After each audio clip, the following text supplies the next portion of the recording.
Saudara dan saudari terkasih, Injil kita pada hari ini diambil dari Injil Yohanes bab 8 ayat 21 sampai 30.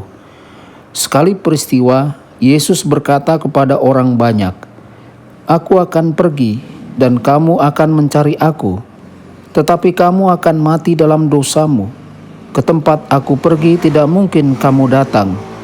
Maka kata orang-orang Yahudi itu, "Apakah ia mau bunuh diri?" Dan karena itu dikatakannya, "Ke tempat aku pergi tidak mungkin kamu datang." Lalu Yesus berkata kepada mereka, "Kamu berasal dari bawah, aku dari atas. Kamu dari dunia ini, aku bukan dari dunia ini. Karena itu tadi aku berkata kepadamu bahwa kamu akan mati dalam dosamu. Sebab jikalau kamu tidak percaya bahwa akulah Dia, kamu akan mati dalam dosamu." Maka kata mereka kepadanya, "Siapakah engkau?"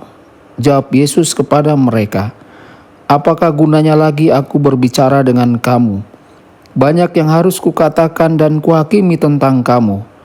Akan tetapi Dia yang mengutus aku adalah benar, dan apa yang kudengar daripadanya itulah yang kukatakan kepada dunia." Mereka tidak mengerti bahwa Ia berbicara kepada mereka tentang Bapa. Maka kata Yesus, "Apabila kamu telah meninggikan Anak Manusia, barulah kamu tahu bahwa akulah Dia, dan bahwa aku tidak berbuat apa-apa dari diriku sendiri, tetapi aku berbicara tentang hal-hal sebagaimana diajarkan Bapa kepadaku. Dan Ia yang telah mengutus aku menyertai aku. Ia tidak membiarkan aku sendiri, sebab aku senantiasa berbuat apa yang berkenan kepadanya." Setelah Yesus mengatakan semuanya itu, banyak orang percaya kepadanya. Demikianlah sabda Tuhan. Terpujilah Kristus.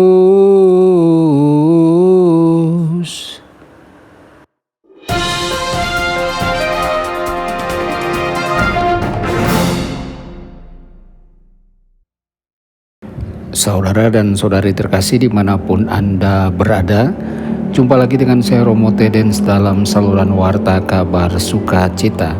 Semoga Anda semua dimanapun berada senantiasa dalam keadaan sehat dan berbahagia. Saudara dan saudari, apa yang dilakukan dosa terhadap kita?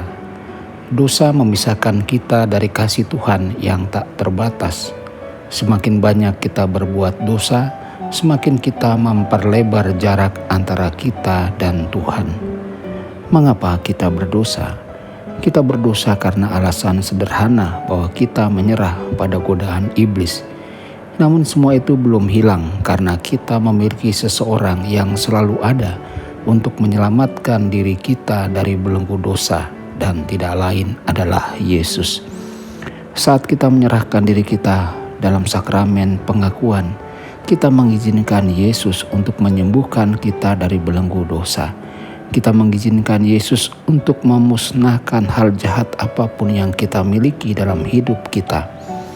Saat kita mendekati minggu-minggu tersuci, kita perlahan tapi pasti dibawa oleh gereja lebih dekat kepada Yesus.